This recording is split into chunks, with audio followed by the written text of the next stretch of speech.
precisar retificar a posição, tu muda ela.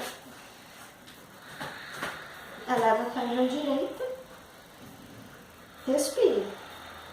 Se precisar largar o diafragma para ter mais fôlego também, respira.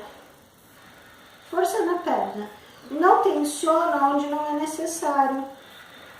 Tipo dedos dos pés. Força na perna.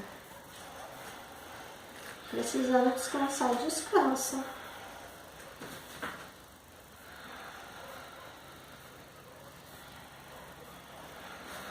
Se não precisar, só troca a perna.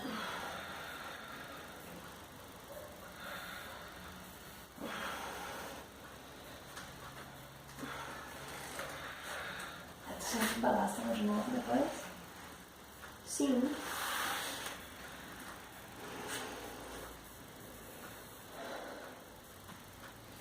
Terminando em Trimalasana.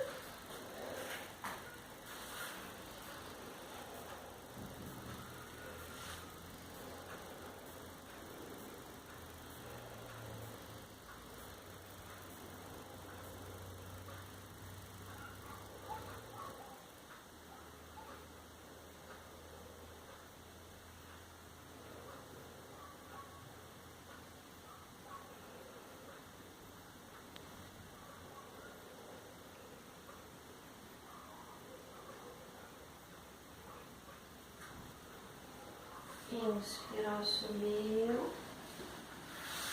Ó. Vem invertido. 2 pés no chão, força no braço. Só mais um pouco que a gente vai fazer essa posição.